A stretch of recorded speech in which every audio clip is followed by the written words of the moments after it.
the Lost Cryptids Conservatory, where we will shatter your reality to bring you closer to the truth.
All right, guys, welcome back to another live show, another Saturday night. Hope everyone's having fun, had a good week. Very interesting week, actually. Got a few things to talk about, I guess, of course, and we're going to put the link in the chat and get some people on here.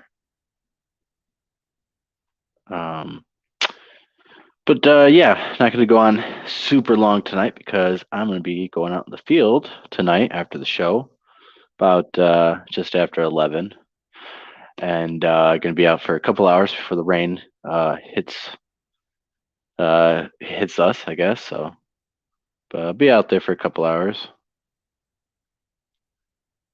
and if it doesn't rain, we'll be out there for even more. So, should rain about like 3:30 or so. So, well, within the prime hours of Sasquatching and stuff, of course. So,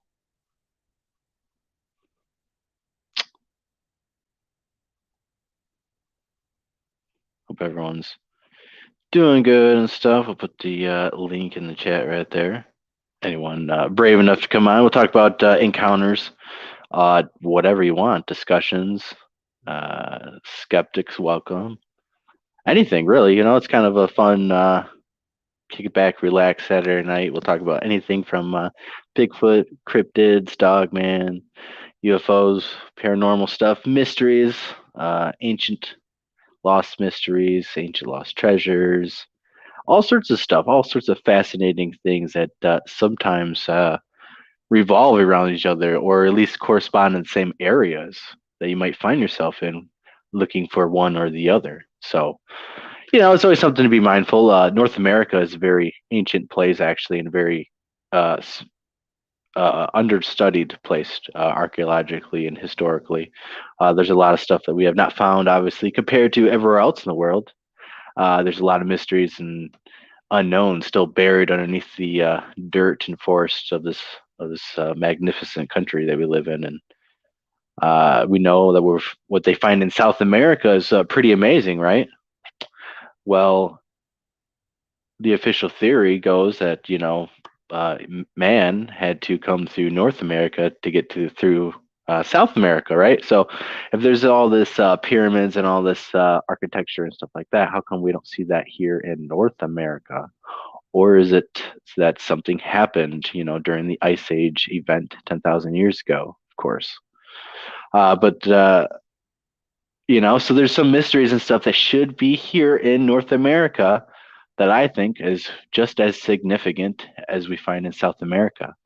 And if you guys are in the Facebook group, the same name, of course, the Lost Cryptids Conservatory, You know that I've been sharing some pretty interesting articles, of course, and they find a full-fledged ancient Chinese sword in a river system here in the Americas, actual continental U.S., proving the official history wrong and showing that, yes, in fact, ancient Chinese were on the east side of the U.S., let alone the West Coast side, where they would be a lot closer. So there's a lot of fascinating stuff that people can find still.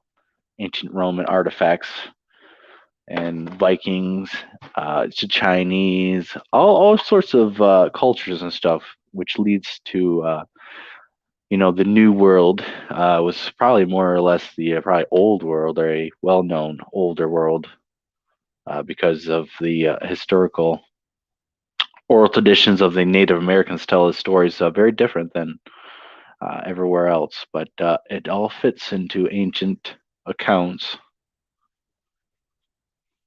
of like say like Atlantis and stuff, which is basically a ancient seafaring nation powerhouse, a people who lived by the sea on ships and conquered a lot of different places, and were said to have interacted and bullied Egypt onto the Mediterranean, and then where came all the way to the Americas, of course, South America, and huge oceanic trade system, and basically that's what that civilization, that's what they think was kind of like the Phoenicians, in which we find their archaeological evidence and clues scattered throughout the world and North America.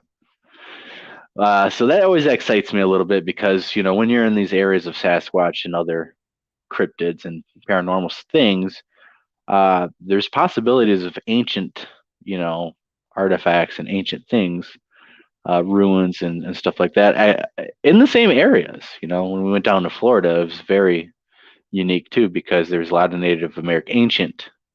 We're talking about tribes that got wiped out when the pirates came here and Spanish first came here because of the diseases. So these Native Americans were wiped out well before the continental U.S. was even thought of. But these original natives and stuff, whose languages are lost and stuff, built mounds, built canal systems, and Florida has a lot of sinkholes and underground cave systems and waterways, and there's a lot of cool and dangerous diving spots. But some of these are man-made. Some of these are stuffed with artifacts and stuff, things like that, lost treasures, gold, pirates' gold, things like that. So Florida is pretty unique in that sort of sense. The Native Americans that are down there now were actually pushed there through Georgia and stuff, not the actual original, especially the southernmost Florida natives are all were all wiped out with diseases and stuff well before America was born. So the natives down there actually now, besides some of the northern, are not the actual original ones. So there's definitely many mounds that have been destroyed, both great and small, all over. And then you can look at the official history, and the official history doesn't add up to what was found in the reports in the newspapers and actual photographs and affidavits that was signed back then, because it meant more to uh, have your word actually mean what it does and have honesty about yourself and honor. And you would write it on a piece of paper to the point to where if you lied about it, you would potentially face jail time, right? Sworn affidavits. So back then, those sort of things meant a lot more. Of course, a person's word usually meant a lot more back then because that's all you had. But hopefully everyone's doing good. Yes. So North America should have a lot more things scattered throughout. A lot of fascinating stuff and potential cryptids, of course. There's a map I just seen again. It just always reminds me of a lot of people, think that there's a huge amount of population inside the U.S. and Canada, the U.S. more, but the way that you look at the actual wilderness and the actual geographical areas and stuff, we're in a very small spot, especially with most of the big cities and stuff. There's a lot of habitat for Sasquatch and other cryptids to roam. So I'm doing stuff in the background. I'm trying to download stuff to different hard drives and things to get prepared for tonight's investigation out into a pretty active hotspot, and going to be out there with the night vision and audio, setting up audio and all that. So hopefully I have some good stuff rolling through before the weather changes and gets rained on. So the barometric pressure is going to be pushing the animals around a little bit. Shouldn't get rained down for a couple hours, so I'll have pretty much a full night of Sasquatching, which is going to be nice. So then we'll be out next week camping. Have some of the boys actually from the team along, and should be pretty interesting too. So hopefully we can get some back-to-back stuff this weekend and next weekend. So I'm excited and stuff. The night vision, I have it next to me, it's charging, but works great, excellent battery life, and all around pretty good. So I'm really just hoping I'd be able to get the opportunity to catch them on film, because this thing will definitely pick them up. The encounter with me and Jason, you guys can watch the video, the unedited full basically encounter. Besides what they initiated it, Jason started filming, but if I would have had this night vision camera, bam, we would have had him. There would have been no I mean, I don't know, it'd have been better than the Patterson film, because you would have been able to see them and they would have been able to see them move away and everything, and it'd have been a lot more crazy, intense situation. I know that, because it'd be freaking out, heart race and everything. But yeah, this thing will definitely pick that up easy, no problem. That distance, there's definitely no issues there. So I'm excited, pouring my own money into this and getting things rolling. So sometimes you got to wait and be patient and buy the right kind of equipment, spend your money wisely. And I kind of a window shopper for a long time until I actually actually see something actually I want for my uses. Just because something's expensive or name brand does not actually always mean it's typically always the best all around buy. Sometimes, it's always a good choice, but sometimes you can look out with other stuff. And so I always advise, to always window shop, review, look on videos, get several different opinions on any kind of equipment you get before you make a final choice. Just because someone says, hey, you should get this or that, you should compare and see what actually is the best, what would be easier for you. Just because something is better doesn't mean it would be easier for you. Some things are more complicated, of course. So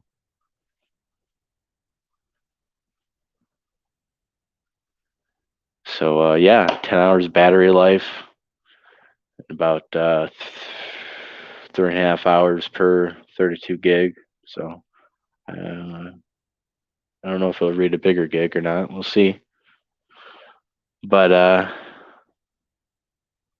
yeah, so I'm excited and stuff, ready to go out, do some more night investigations. Actually, the past ones, went camping last weekend and stuff. Wasn't nothing too majorly. I actually had more animal activity than anything. Seen some little bit of eye shine, but it was most likely a small game animal, probably a raccoon or a possum.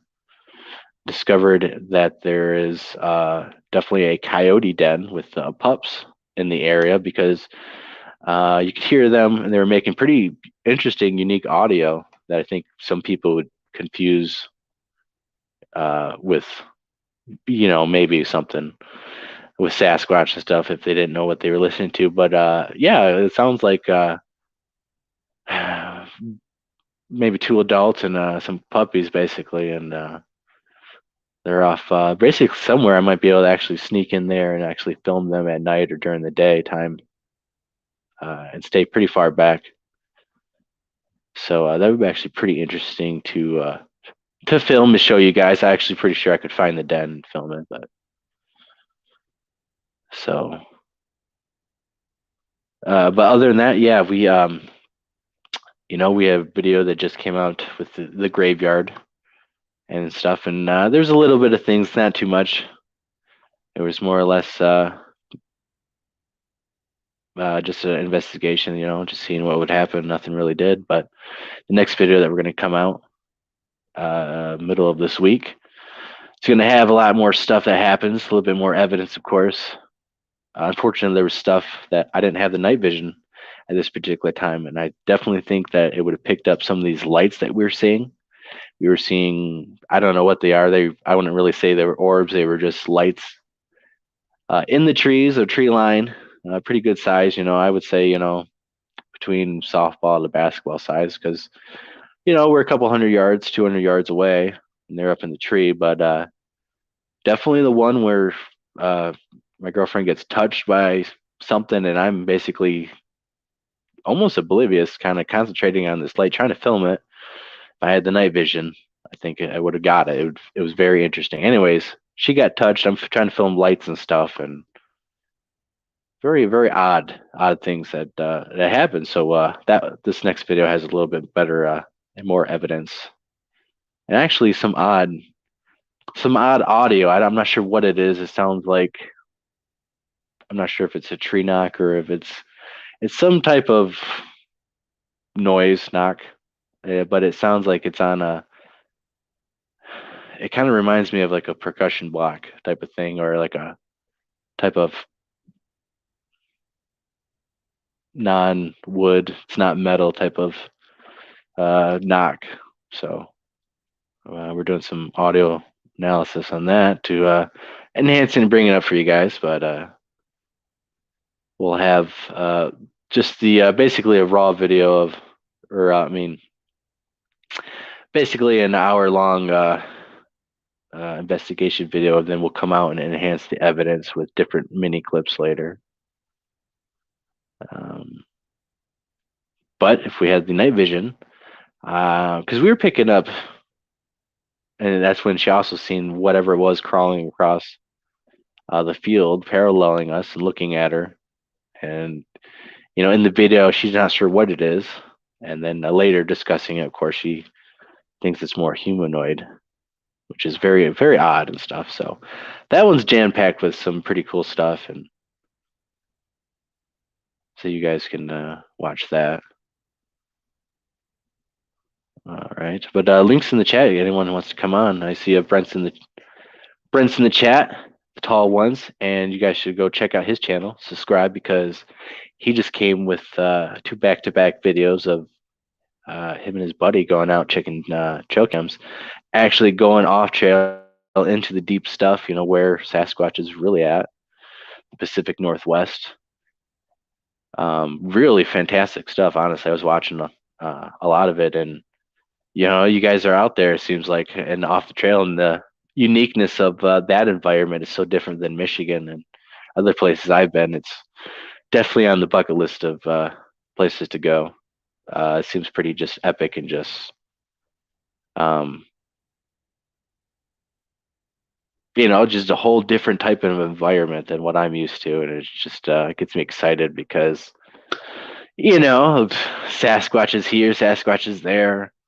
I really think they're pretty much, I'd say, almost in every state. What's really stopping them from roaming around? Nothing. They don't have borders and boundaries. They don't have private property that they stay off of, and they can navigate around cities and around interstates and highways pretty easily at nighttime. A lot of people say, where would they go and how would they migrate, and they don't know the city is there. And probably not, but when you're at nighttime, especially, when you go around, you can see the light pollution coming from cities. So I'm pretty sure they'd be able to tell when they're coming up upon, especially major cities, well before they get in range from not only probably more houses and noises and light pollution and things like that. So, and my theory is that they've been navigating around ever since the white man has, developed the land. So they've been navigating around our whole development. So I believe there's generations that have taught their, different generations how to navigate around all the way to the modern time. So they have a system in place already that they can navigate, and however their culture works. This is why it doesn't work. It doesn't work if they're primitive, because if they're primitive, we should have more bodies. We should have more sightings. We should be able to, have specimens. We should have more DNA. Because they're primitive. They're not as smart. They're going to make more mistakes. They're somehow right now they're so intelligent enough that they don't make these mistakes. Even regular animals that are pretty stealthy, and big cats, and you know we're talking about big, massive, 1,000-pound animals. It's not like it's a little tiny cat or squirrel or something running through the Amazon rainforest that is very hard to find, which they do find new species all the time. And um, you can watch National Geographic and how they've, finally have come to film some of these, nighttime animals and cats and stuff in different places around the world, and how they, was almost impossible. I understand that you're talking about a 1,000-pound grizzly bear, something that's bigger than a black bear. That's something that's the same size as a grizzly bear, basically. Thing running around the continental U.S. and Canada that we should be able to get more evidence of if they were more primitive, animal-like, or let's say when I say ape-like, that means more primitive-like. Obviously, when I think they're more human than ape. I know that I'm an ape, right? Humans are apes, right? Obviously, they would still be apes, but I just categorize that the more primitive side. So if they're more human with intelligence, then it makes more sense, the more intelligent they are, that they would be able to hide from us and have some type of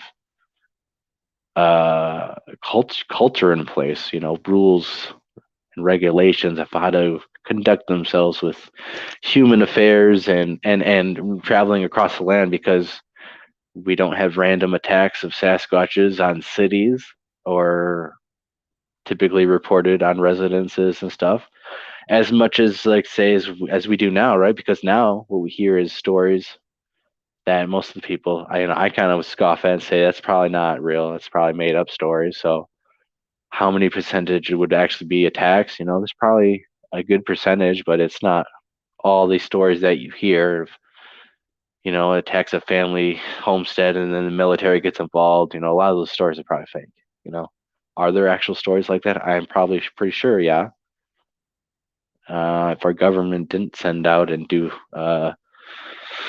analysis and have interactions with these Sasquatches, they wouldn't be really good at their jobs now, would they? So I'm sure that there is some type of, again, things in place that we just don't understand from government, military, and them. But again, they're on their side too, because we don't see, if our military was exterminating them, wouldn't they just hate all humans and have, again, attack on all humans, or warfare, or just, you would have different evidence of them, and they're not doing these sort of things. It seems like to me, seems like they know about it. They're letting these things around. As long as they don't get out of hand, they seem to set aside land and manage them like they do with everything else, land management. Because you hear stories, you can go to these rangers and they know about it. So a lot of the responses, it's not like it's something super deadly. It's something like, it's they know about it and they don't want to talk about it. Seems like, they are out there. I remember there's some type of encounter story where there's a woman on the side of the road and the ranger is, trying to help her. She's asking what the ranger's doing, and there's some Sasquatches that are getting basically excited and agitated because they know the ranger for years and years, and he's interacted with them. And the woman is kind of making them agitated because they don't know what's going on. And basically, that was the encounter. So the whole summary of it was that he had built a relationship of them out there, and it's not like it's shoot to kill and tracking and manage these things, but it's live and let live type of thing.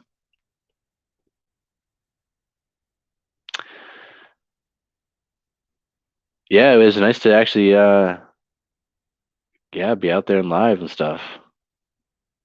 And that technology is kind of hard too because it's you know when you are actually live broadcasting with the signal, it is very jumpy and glitchy and blurry and stuff. But when you rewatch it, of course, it's going to be good, better. Uh, Technology, especially on YouTube, is just not there to give you optimal 4K experience. Let's just say live television. I'm sure you could buy boosters or some type of things, but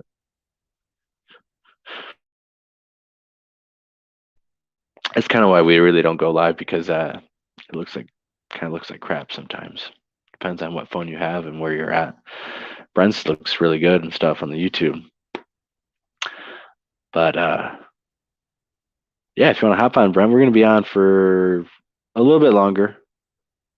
I kind of want to get out there as much as possible. Tonight, we walking the trails and then going off trail, trying to basically hear anything. Basically, go in the area.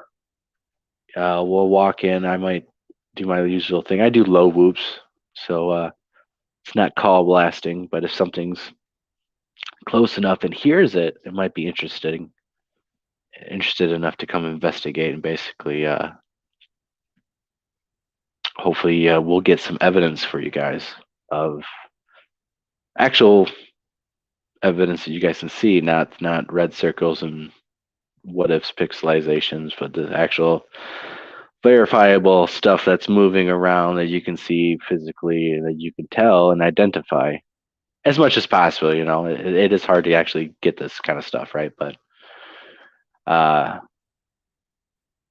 do it safely. Of course, gonna have my woman out there, so she's not really bait, but you know having a woman out there is going to change the dynamic up a little bit. And of course, being two of us is going to help, not being a huge group. And so, playing the cards right should hopefully get some interaction and stuff. So yeah, like I said, just gonna be on for a little bit, not too much longer, a half hour. Um, oh yeah, yeah, black bears definitely. How did they get there? Yeah, exactly. They always migrate and stuff, and if a black bear can sneak into the cities and stuff like that without really being seen until absolutely everyone sees it, Sasquatches who are on a whole nother level of intelligence and instinct should be able to navigate around cities no problem without even going in cities. We have reports of them actually going in cities at nighttime, actually going into a city and scavenging around and before dawn getting out of that city back to the countryside where they can hide and wait for the next nighttime to do whatever, travel across however many miles they want to go, whatever direction at nighttime. That's when they do it. Okay. uh so I think they move, you know I don't know, the one spot when I was out there enough in my teenage years, it seemed like every 2 weeks they would come by for a couple of days and then they would go off. And every 2 weeks, I would say major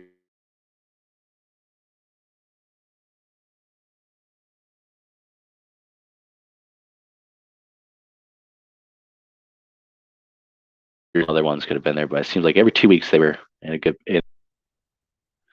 I just cut out a little bit, but so yeah, it just depends on the area and stuff. Some people think that they're, I don't know. I always get surprised sometimes. I just try to go in and see what happens. Try not to get surprised, not have expectations. Just try to do my thing and hopefully get stuff. Because usually the best stuff happens when you least expect it. Okay.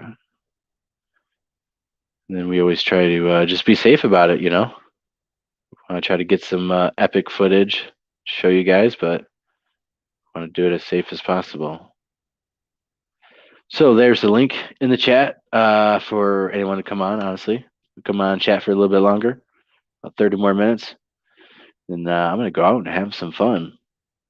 Get everything charged up, ready to go. So, yeah. It's at nighttime stuff. It's always fun to be outside at nighttime and stuff. Enjoy the wilderness and stuff. It's not going to be too bad. I don't have to really worry about like black bears and stuff. There's always that potential. You never know, right? Because they could be roaming around. But yeah, typically I don't have to worry about a wild raccoon that is sick. I've come across that during the daytime where it was sick on the trail, laying down, and when I made some noise and stuff, it didn't see me, and I was pretty close enough. It should have been able to see me and didn't react normal. So, I don't think it had rabies. There's another disease that they get that sounded like what it had, but basically disoriented really, really bad. And, if you walk up across one of those and all of a sudden now it's attacking you, now you got to go to the hospital. You got to get all these antibiotics. That's not no fun. So, gotta watch out. People laugh at deer, but deer actually do mess up people pretty good and actually kill people. They can kill you with, of course, their antlers, but their hooves are razor sharp and can cut you open pretty fast. And when they stomp on you, especially, and get to your face and neck, uh, it doesn't end well. And a lot of hunters have been killed like that, especially when they think that the deer is dead and they go up and the deer kicks them right in the throat, and that's the end of it. What's up? Hey, Brent, welcome to the stream.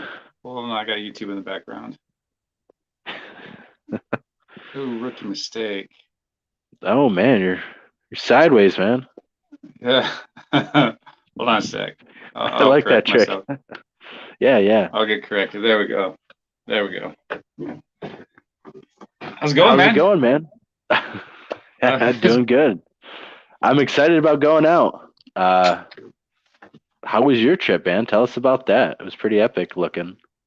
Yeah, we were checking my buddy's game cam that he had up there. It's an area where he's had a lot of different activity over the last many years, and he had something thrown at him.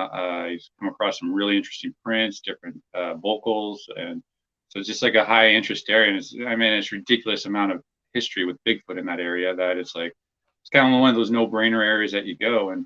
And so we did. And unfortunately, his trail cam was set up at the wrong angle, so the sensor wasn't picking up what was on the ground. It was too far back, so there was no pictures. So we ended up having to relocate it. Found a really good, interesting area in the live video. It's around the 35-minute mark, where it's an interesting area where it's just you can tell something's been in this area and kind of chewing on the sword pins there, and it's really bizarre and unusual. You don't see anything like that. And so we put the trail cam up there. We hit it near, kind of disguised it underneath an artist conch, which is like a fungus that grows on a tree that, it protrudes from the tree. And, so they're also talking about, well, maybe people, including us, didn't get any success with the trail cams because maybe they watch people put them up. And that's why they're kind of failing at it. And that's why the trail cams don't work. So, we kind of do what you can. It's hard to secretly put up a trail cam covertly and have it Yeah. right. It's like with a strap and everything. It's like we failed epically at it, but it's kind of what it is. But I was thinking about it's like, man, if you can have something that's a trail cam that is in the disguise of one of those artist conchs that stick out, protrude from the tree, something that you can just kind of go attach it to the tree quickly, that you're leaning next to or something. Maybe they won't realize that something is being attached to this tree and thus won't stay away from it. So I don't know. Yeah, I think so. I think I think they can see the IR light though. They have this light. They see that light vision. It's a light that the cameras can see. And if you look at the camera and it's an actual light beam, and you can get ones that are can see hundreds of yards away. If these Yeah, things are nocturnal, extremely nocturnal, maybe they do see enough of it that they just know what it is. yeah, but you'd also hope that they'd stumble across one during the day, in front of one during the daytime when the Yeah, light of course, isn't. because they're not on during the day. So Yeah, yeah, but still no luck. It's just, I don't know, it's just one of those weird mysteries that I kind of think that they're just not walking in front of them because they just either know that they're there because they watched them up. And with the whole IR light thing, I'm still kind of on the fence about that because it's very possible, but I don't think it will. It explains why they are able to avoid all these trail cams, like not just ours, but like you know natural biologists out there, hunters, just people randomly putting game well, they cams out. probably I mean, it's human stuff. You know what it is. I've had trail cams out and deer. I've had coyotes look at. I look at it. They look at it, know that it's not normal, right? Hmm. They sniff it and stuff. Smells like plastic and oils and human and stuff. Even if it's out there for a while, it just doesn't look natural. And anything that looks man-made, I'm sure they're going to be cautioned. But yeah, you don't a Sasquatch shouldn't know that it can take pictures of it or video, right? So Yeah, I like you would mean, think it would eventually go up to the thing, right? But maybe what do they feel the electrical impulses or stuff because that everything runs on electrical hertz and you have to be at a certain frequency and things like that. And uh, I don't know if you've ever had an electronic device that kind of goes a little haywire and you kind of hear a little frequency thing, that little beeping and stuff, right? mhm. Well, maybe these things can actually hear that frequency at that level that we can't hear. That infrasound type of levels that is below our hearing. You know, Well, or sounds above our hearing, right? And there's yeah, different frequencies. So well, it seems like that they would be more in touch with frequencies that we don't experience or can't really perceive for various reasons. Maybe we don't have the cognitive ability, the sensory apparatuses to perceive these different information because we're bombarded with so much information, but at a given second, but we can't perceive it because our brain can't perceive it, and our sensory apparatuses, like our eyes, ears, and stuff, can't perceive it. We can't see certain light waves and stuff. So, it does kind of make you wonder what we're kind of missing out there. If there is some sort of untouched world that we're just, you know, coexisting with, but not really seeing it. I don't know. yeah, different light because obviously different animals see different light spectrums in different ways. Yeah, Like yeah. the UV spectrum is kind of fascinating in a way because you'd be able to see a lot better and lights and stuff too. And nocturnal vision is pretty awesome. And there's a lot of things that we are missing out. Even our cameras and stuff uh, are not able to even see into these types of worlds and how they are able to see things and uh, Well, you need pheromones spectrum. and things like that too is another thing that animals can smell like dogs and stuff, but they can see, like these pheromones and stuff, and they have different colors and stuff is what they think. So that could be another way if they, be able to smell these plastics and oils and all. We don't know what kind of senses they are. I would assume they're Well, hypersensitive because they're in nature and they're I, within I would 24 hours. I would say I could almost guarantee that their senses are hyper aware or Yeah. hyper higher than ours to a level that we can't even understand. It's uh, like I I just think that they're more in tune with everything around them on all levels of senses that, that's why we're having such a hard time getting close to them because they could feel us, see us, hear us, whatever, coming, from a long distance away, miles away, even, in some places if they get the high ground and stuff. And that's how they're able to kind of get away from us and all that, really good at what they do. Yeah, so it seems like from my own experiences, it seems like, well, I mean, humans are we're like toddlers out there. It's compared to Oh, them and how quiet they are, we're toddlers just stumbling over everything oh yeah, practically. go look at our It's video, laughable. man. Yeah, go look at the video, the live stream that we did. It's like, man, it's a tough to get walk back there because it's like You're you up and really down have, hills and you're going, yeah, yeah, over trees. And the thing you got to watch out for is where you walk, because if you step in the wrong area, you can actually go down a foot or two. And if your momentum is going forward too much, your leg is broken at that point, which is why a lot of people actually end up yeah. dying and going missing because they break body parts or fall or something like that when they're out there in the woods. And then boom, you're stuck out there for a long period of time because, man, that's an area you really don't want to get, a broken leg on, and have to extra, get out yourself and stuff, man. That would be tough. Yeah, especially if you're miles in or, where you guys are at. I mean, you better hope that someone else can find you and hear you. Yeah, we're lucky we're in cell signal there, and with that there, but True. it's just yeah, it's just one of those things where it's you really got to watch when you're walking back there. It kind of looks like it could be a nice fun walk up there, but man, it is so dangerous. Like people didn't see in the video. It's like, man, there's like so many times I was just like kind of sliding down and falling and my foot going through the ground and stuff. And just because it's rotten out there, there's so many down trees and then the moss builds up on it, then other down trees. And then next thing you know, man, it's just this whole dicey area to walk and stuff. And I don't know what we're Well, you're going out to there do. doing it, you're not Yeah. Yeah. faking it at the camp. You're not faking it at camp. You're out there in off trail, like in the stuff doing it. Oh Hats off to yeah. you because a lot of people say they Bigfoot and they research, but to go out there and actually do it is another thing. And if real people out there doing it know it, because you experience that craziness. Yeah, and I think we are definitely one of the few people out there who really push the boundaries with where we can go and how we can do it, and not have the worries of like Bigfoot stopping you or no, you can't go this way or anything. We're like me and Cosmo, the guy in the video.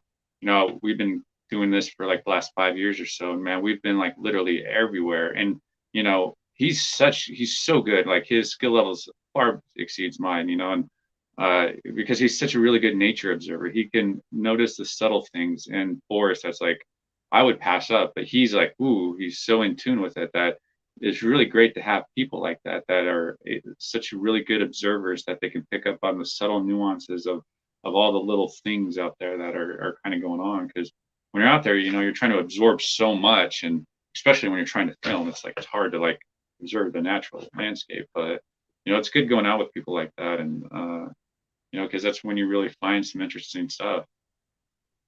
It makes you actually opens your mind to understand that like how much information there actually is jam packed into the forest in any Oh, given spot, really.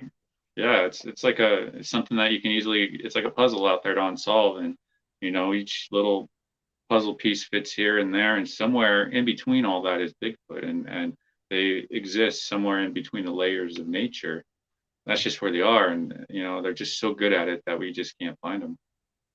Or, And they are able to read those signs too and navigate that world and understand it and the level that we just are have forgotten, honestly.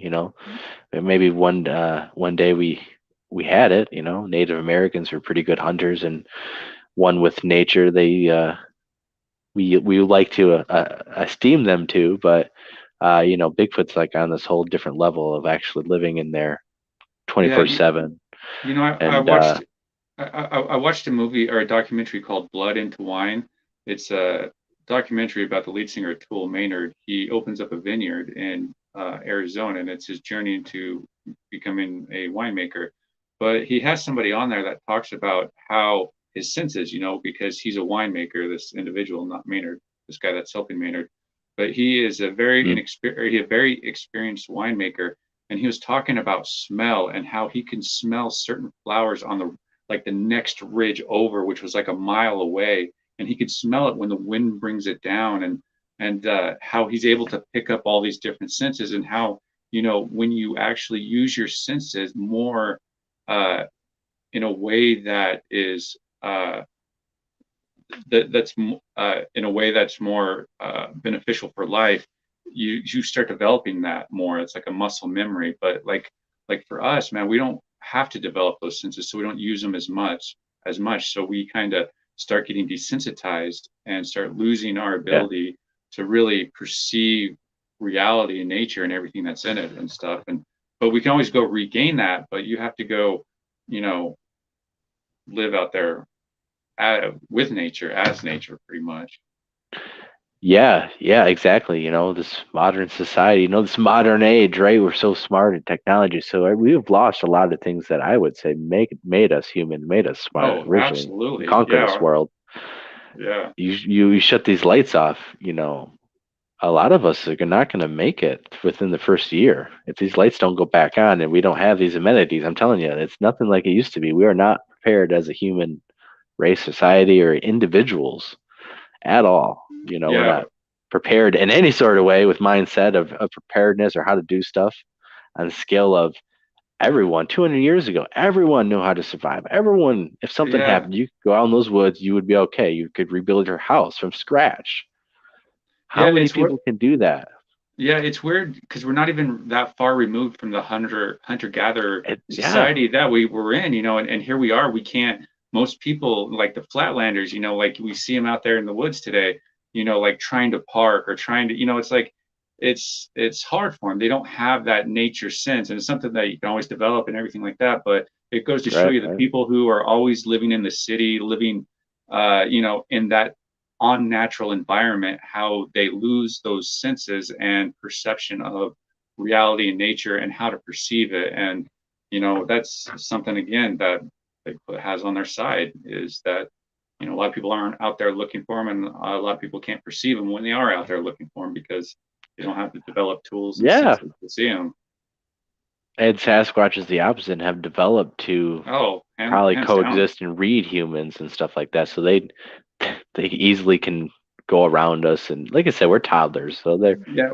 Well, if you think about it, it's amazing that there isn't more, more crazy stuff that goes on because we are toddlers. They could do whatever they want to us, even at nighttime. All this equipment. I mean, we can't see out there. We can't run away fast enough. If you're in where you guys are at and something happens, even with like a bear and stuff, you're caught off guard and stuff. You don't want something bad to happen because you know as much as you want to be prepared, you don't control what happens, and these things yeah, that especially could be dangerous. Some yeah, are, I believe. I believe that it's just if they're primates, primates eat other primates. Look what humans do to other humans. Neanderthals went to warfare, even cannibalization of their own people. We find so history and nature. You look at any other species, pretty much. Everything fights and attacks and slaughters even their own kind sometimes. So there's no doubt that they would attack and defend their own kind from us. So I yeah, wouldn't say they're absolutely. all friendly forest giants. That's a false sense of security, and that's a dangerous True. security that people don't need to have. Yeah, I mean that's true, and because they're just like, you can, every animal person has the ability to kill another person, and some people are just mentally sick. Sometimes, if a Bigfoot's Yeah, having a bad day, or you come across them as threatening, and they have their young one with them, of course they'll just probably rather snap your neck and then run away. There's it's I think it's a lot of it is situational, and uh, the opponent that you're going up against, like what is their mindset? Are they going to just run away, or are they just wanting to attack you to kill you? Like I carry a 9 millimeter. Uh, when I go out in the woods, it's not for Bigfoot, not for bears or anything. It's for other people that I'm worried about. That it's like I'm more worried about coming across somebody there just randomly in the woods, that shouldn't be there. That's just like pops up. That's like yeah, yeah, because there's a lot of concerns here in Washington with a serial killer out in the woods, and because people have died out there, shot in the head mysteriously on trails and stuff. So it's quite a thing around here, and so you know yeah, it's not for Bigfoot though, because I don't think that you know, it's going to work anyways. You know, I'll just piss them off even more. Well, it is a discussion. I think a lot of guns would probably work. Shot placement, of course. If anyone knows about guns and let's say round sizes, grain sizes of ammo. If you look into hunting classes, North American hunting classes, class 3, moose, stuff. Class 4, African elephant, buffalo, thick skinned animals. So, what is Bigfoot? Would Bigfoot be class 4 almost, or would it be class 3? So, a lot of guns and big handguns would take down a Sasquatch, right? If it's class 3, if it's class 4, then yeah, you need big bore rifles and big handguns to take down an elephant or Cape buffalo. So, yeah, guns. It's like I always we picture don't know. Yeah, I always don't picture take it the though chance. of that scene in Jurassic Park in the very first movie where he's hunting the Velociraptor, where it's like, yeah, you can get the one that's right in front of you, but it's the other two that you didn't see. Exactly. that's going to get you. So better save a bullet for yourself in the end, just in case, because it might not go very well for you. Well, I mean, it's like nature. I mean, if anything attacked you, you would defend it. If you attack something, whether you justify it or not, I mean, in the nature, it's going to attack you back or defend itself. Even the squirrel will fight back. Oh yeah. So, yeah, I mean, I'm not going to go out there and hunt one, but if one definitely was a dangerous and presented itself, I expect the respect that I'm going to give them, and I won't tolerate stuff that I expect they would tolerate. Oh, I was going to ask you, since you're going out at night, do you take a UV blacklight with you? No, I don't have one. Actually, my kids have a little one. We could get one, but no, I'm going to have a IR light, night vision, and well, this here is just to gather more information, because you remember we were talking about perceived information that we can't see, and that's one of the benefits of having a black light out there, because it could pick up possible urine and different stuff like that. So I always recommend, especially when you're out at night, to have one to kind of look around. Yeah, I don't want to be too hard. We got a flashlight. They could probably buy a bulb for it, a black light bulb, and just do it that way. Well, or buy a flashlight for it. Yeah, it comes down to the where you're at on the wavelength of the UV light, because you want to get a four I think it's either a 495 or a 465. That's the UV for the wavelength right there of the light. It's 495 is the one that you want to get, because that's the one that's going to be able to show you the most information that's in a given area right there, versus the other ones, and some that aren't even really truly black lights. Just got like a little filter over them to make them look like they're a black light, but they don't show the information and stuff. And because there's a lot of Chinese knockoff ones, flashlights that you can get for like $20 that are supposed to be the right wavelength that you need, but they aren't. But it's always good to have, because you never know. Because they're like, hey, what if you do come across a nest or its structure, and you got your black light out looking, and you see an area where something was pissing up against a tree that's like, 4 feet up in the air, whatever. Yeah, exactly. Something that's crazy, or fluids or puke or anything like that. Yeah, blood. Yeah, I mean, it's a good tool to have in the arsenal when you are doing a night investigation. Because I got one. It's a fire trail one. I paid $90 for it. It has like rechargeable batteries in it. It doesn't blast out the whole area, Yeah, you can kind of see a good, 5-6 square feet and stuff. And, it works. You can't navigate. I mean, you could, but you don't want to. Yeah, yes, it's for close-up inspection of stuff. So, yeah, no, it's on the list. Yeah, I mean, it's good to have. So, I mean, I hope you guys have a lot of luck tonight. And just me and my girl. That's all. So, yeah, we're just whatever happens, we'll hopefully get something. This area I've had activity in Wood Knocks and stuff. I haven't been there in a while, so we'll see. What happens. The important thing is you guys are hanging out, having fun together, doing exactly, getting out, enjoying nature. This is something that's best shared as well with people that you like to have in your life. It's a subject that you can share with people and go out, have fun. And yeah, if you don't find what you're looking for or don't have the experiences you want, at least you had a good time out there with people that you like. And for me, I think that's a big Exactly. part of the subject that we should, realize too. Yeah, of course, and do it safely, of course, because Yes. another thing is people don't think about is, if these things like you enough, maybe they don't want you to leave, and they won't let you leave. If, like, say, a female likes, Brent enough and finds him fancy, there's a potential there that, she gets in her head that she don't want him to leave. What if he don't come back? We're There's actually, you didn't do nothing wrong. You didn't anger them, but yet there's a potential of a dangerous situation that you had no intention and did nothing wrong to do. that's funny. Me and Cosmo was talking today about doing a dummy camp and getting like a doll dressed up in women's clothes that smell like a woman, like a woman wore them that day and stuff. Not like beauty products or anything gross like that. Just, a woman wearing her clothes, that's all you need.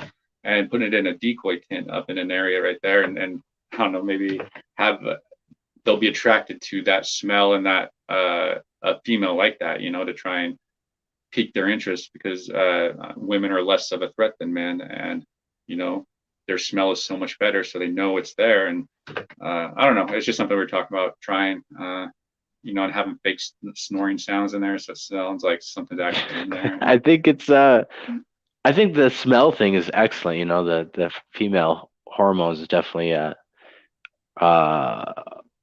when they smell. I think a lot of animals, when they smell men, especially, it definitely makes them fearful and stuff. There's something about the male hormones that we kind of give off, but females are a little bit different. I think they kind of realize there's no one in the tent. There's no one moving. There's no one going to the bathroom. Maybe they'll be like, "Man, that person's a good try, but silent sleeper." Like, if you set out there, like in the middle of their living room, but like, if you were set up and maybe they moved in at nighttime and didn't see you do that, then yeah, it could work. Yeah, that's kind of the whole thing. Is you just try different they things. Set up in their living room and they're just like, what are they doing? What are they doing? What are these guys doing and stuff? And you just try and throw like spaghetti at the wall and see what sticks. And maybe some interactions will be better than others. Maybe the most unorthodox thing will be the one that actually works. I agree. I think laughter. If they have a sense of humor, could be honestly the best way to get to these things, because if they're intelligent enough to laugh and understand that sort of thing, then they might calm down and have better interaction. Well, I mean, that's what the goal should be, because honestly, none of us are ever going to go track one down. We're never going to sneak up on one. That's obviously doesn't work really that well.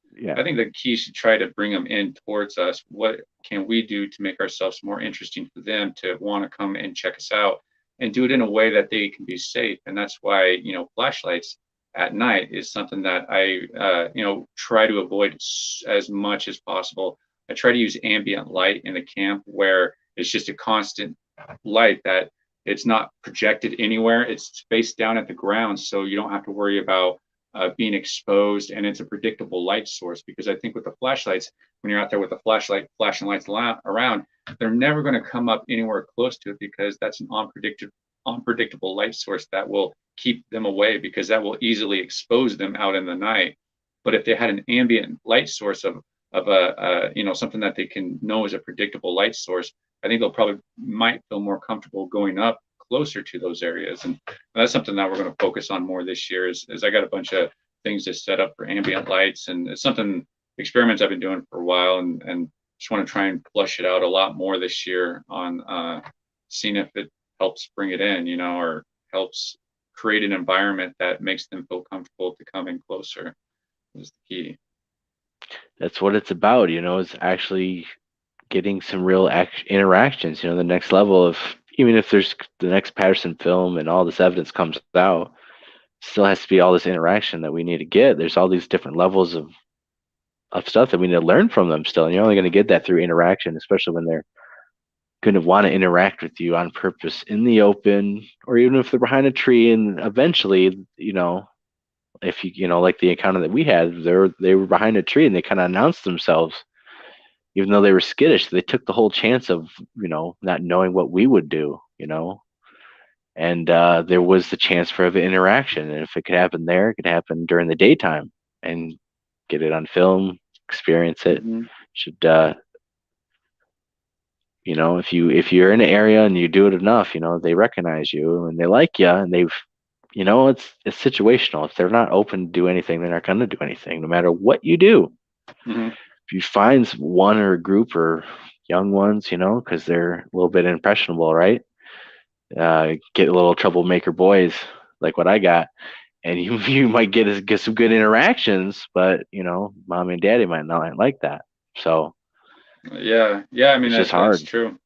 Yeah, it's that's why I think it's you just go out there to just be yourself, put out a good vibe, and just try and be somebody that they would want to interact with, and try to look at it from their perspective on what they would want to interact with and what kind of environment they would want to Exactly. be in when they want to come close to us, because they know how unpredictable we are for them, because we have the ability to cause inflict pain to them from a distance. And so I think that that's something they're probably very aware of and use within their means of interaction with us.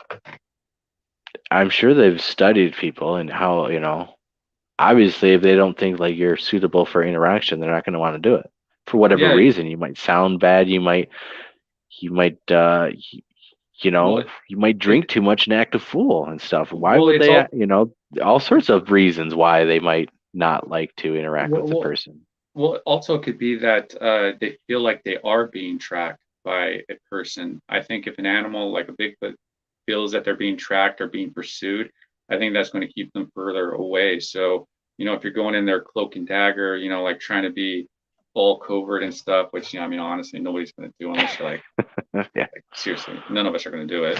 To sneak up on them, like seriously, none of If us you are going get to do lucky it. and they just move into the area and you're already Yeah, there for hours yeah, and hours, yeah, maybe, maybe. yeah. It's like a lottery ticket win of a jackpot, literally, is what you're talking Exactly. about. It's possible, yes, but very rare, and especially very rare to have a camera up, pointed and ready to go in a situation like that.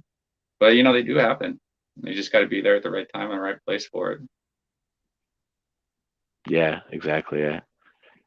Um, But I was going to go back to yeah.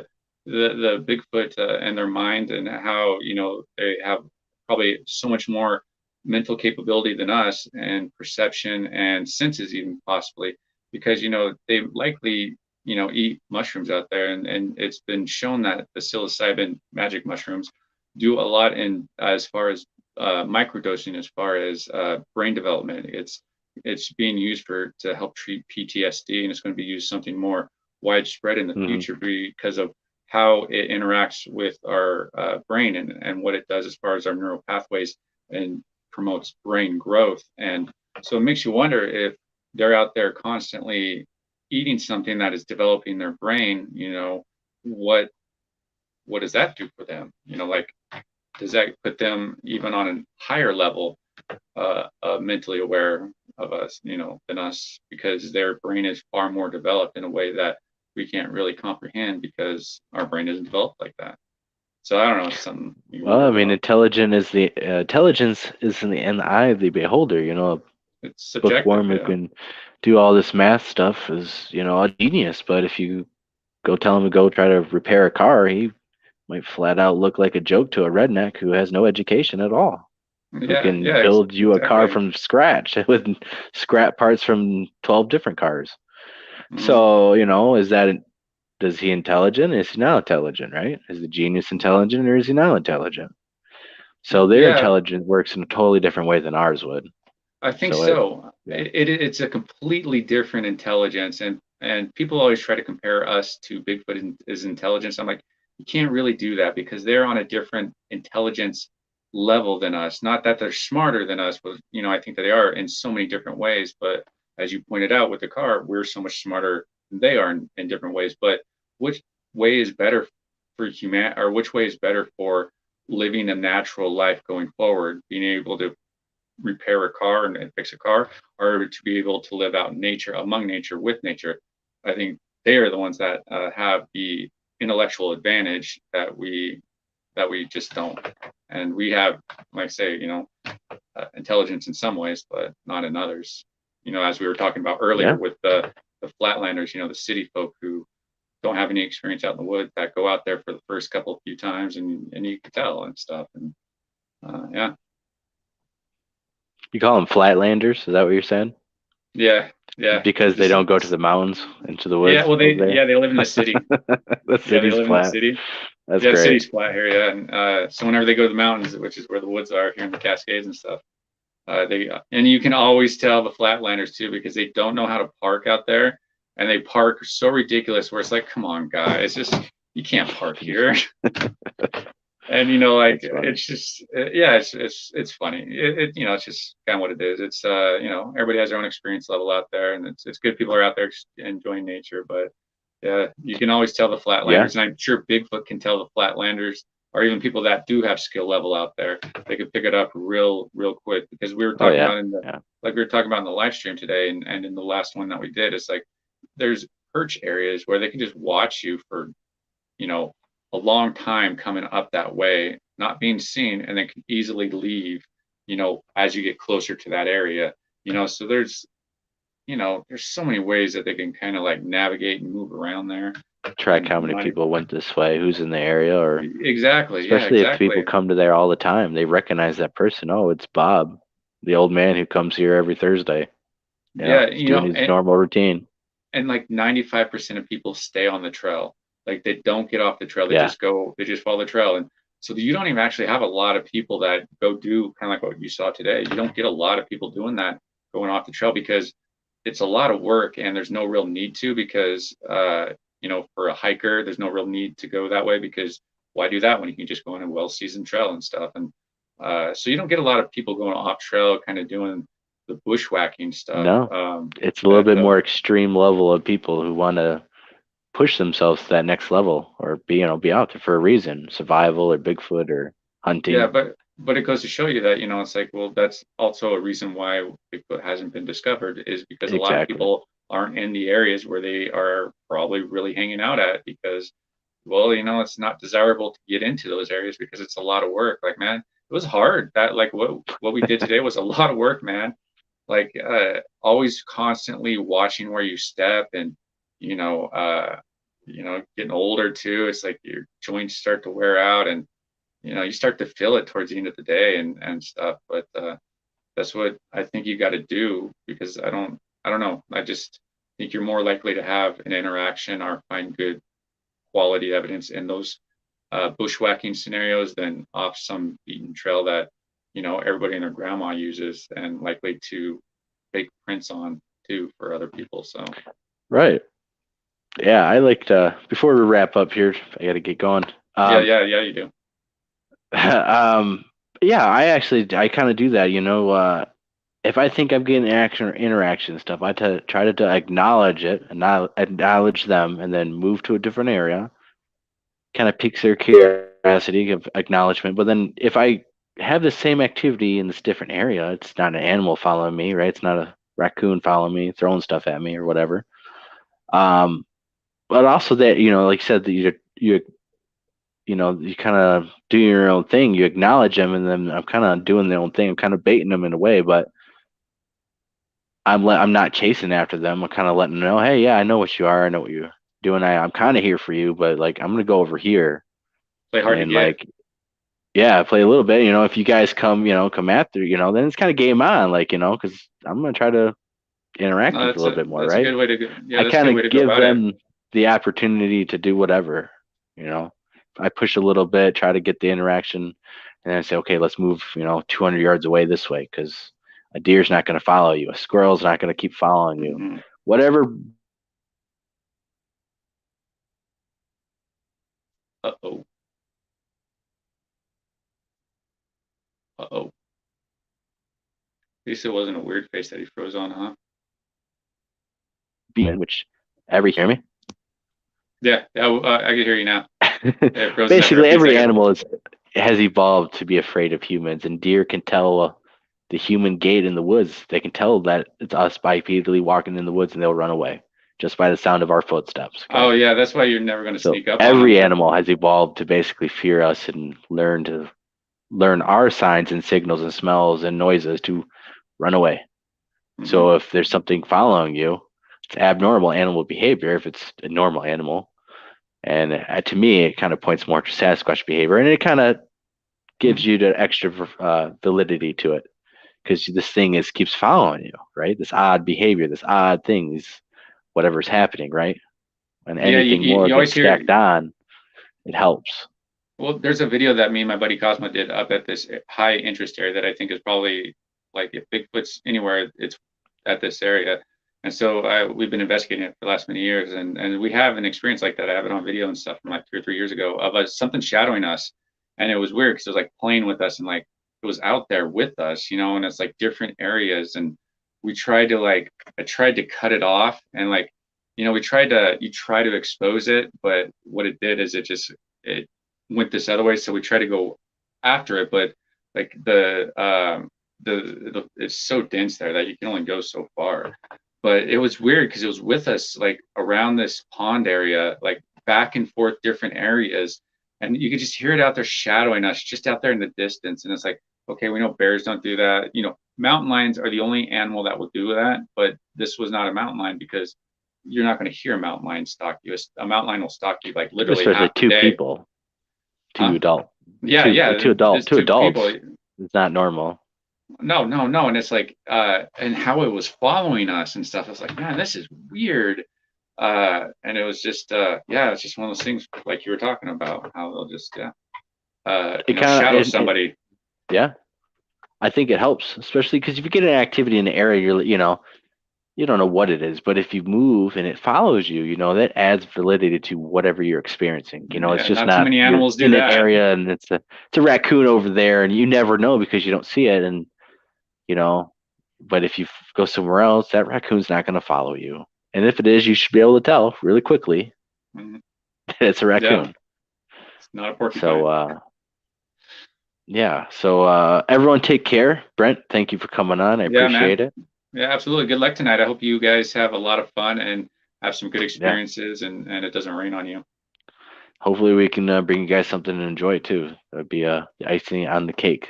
So absolutely. All right, man. I'll chat with you later. Good luck tonight. All right. See you. All right, and thank you everyone for watching. I certainly appreciate everyone who takes their time to enjoy this content, listen to these discussions with us. To listen to these experiences that we have, and continue to try to